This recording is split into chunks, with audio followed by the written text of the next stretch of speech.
elections. That's no way to pick a president. Voting's for pussies, man.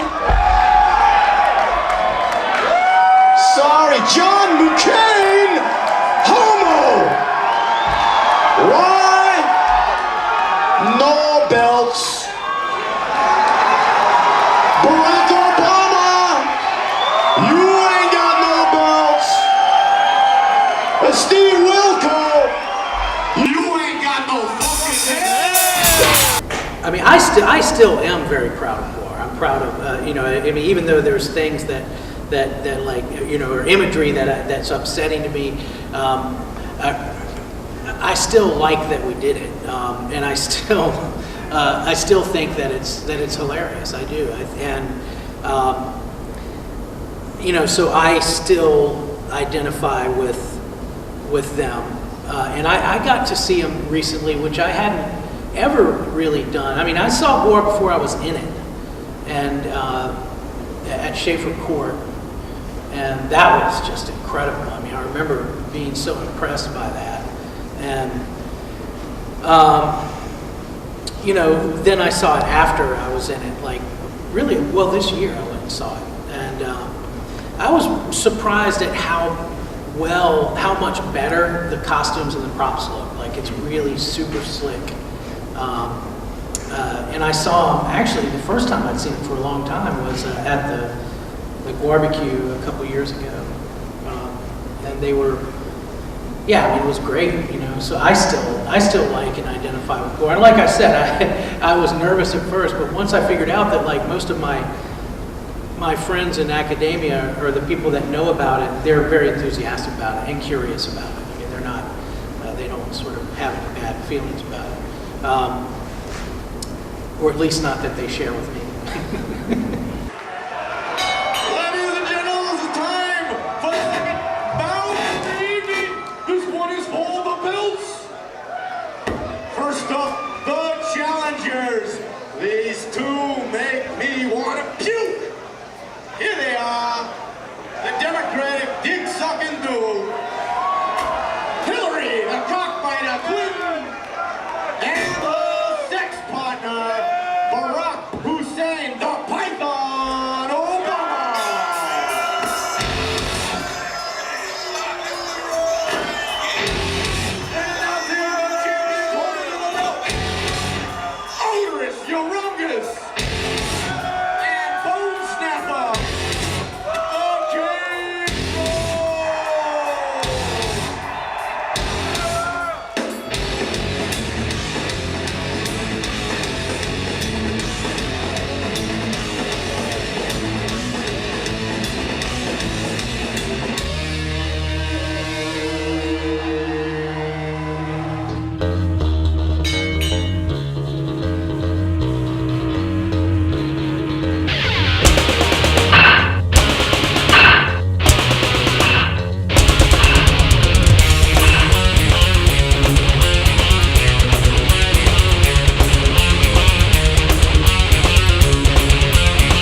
wow, I mean, it really doesn't fit in with anything.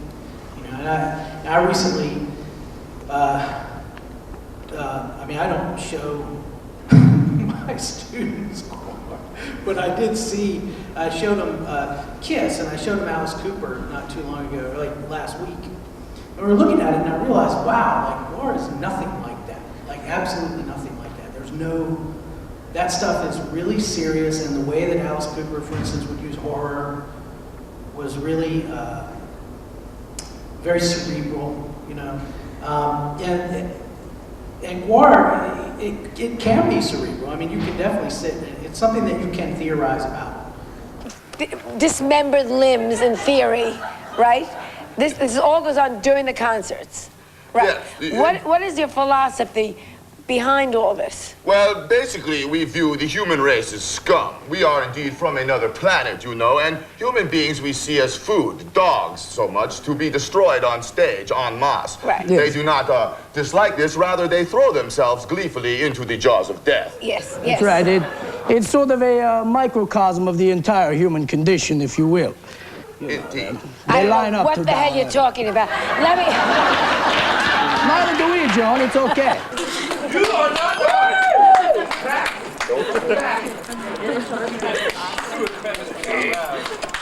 What is all this? What do you mean we're not art? Out of my way! Not art!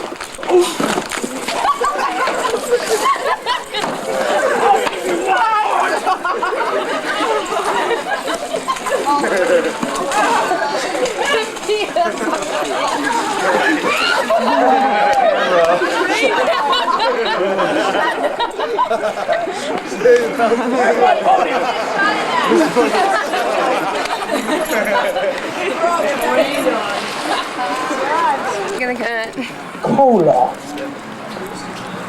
C is for colon, cashmere and queer. O is for onan, whose isms hold dear. L is for love, lust, lascivious and lewd. A is for angel, and that, dear, is you. When I first saw you shine bright from the road, shaped like a cube, all red and white glow, I knew I loved you when my quarters went in, far better than filthy black booth of sin. They call you a machine, but I know you're more. When I'm inside you, behind you, all fours. I love you, Coke machine. Bravo!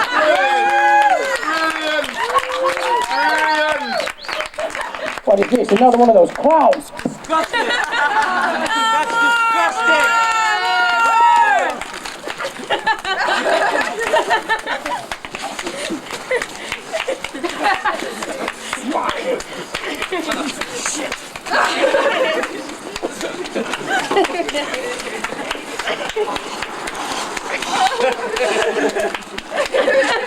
This is art!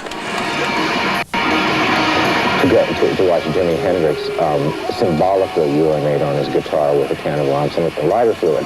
And now you have to have somebody with a rubber bum bend over and squirt red stuff all over you. And I find that kind of escalation, although not shocking or anything, but rather sad. So, you know, what we had a lot of fun doing was even punk rock, which to us was supposed to be about free form, expression, and provocation. Even by this time, it had become regimented. And so GWAR, the stuff that you just saw, that alienated punk rockers like crazy. It alienated them completely, you know? And that was another thing that made GWAR kind of this weird kind of, go to this nebulous place. It was too punk for metalheads, but it's too metal for the punks, you know, kind of. You would only really get that reaction where people were sort of thoughtful, though, like Europe. I mean, people think sometimes, like in the Netherlands, I remember doing shows where you play in a squat that's really political. And you finish doing the decap and all that crap, and you hit the last note, and you look out at them, and they're like, concerned. The look is concerned for us. And I mean, it's real. Like that happened. So, and then eventually that went away. that kind of reaction. I don't know if they still get that or not. And then the whole Beavis and Butthead idiocracy caught up to it and got on board, and you know, that's where we've been ever since. And GWAR weeds people out. If people get offended by GWAR, you know they're a prick. You can't trust them. We came in touch with what we liked, and that's what made it so powerful. And so the fact that people didn't like what we liked gave us a lot more power. And the fact that when we had more, what am I getting to is we worked really hard, and most people didn't. And that was our way of like, well, you can think what you want, but shut the fuck up and go back to your own space. I would like to read a poem about what is perhaps the most important thing in my life. It's entitled Me. Shakespeare, Chaucer, Hemingway, Bukowski, Wilde, the Nazarene, Caesar, Hitler, Napoleon, Alan Alda, and James Dean. All these are names that I've been called, and ne'er do I deny.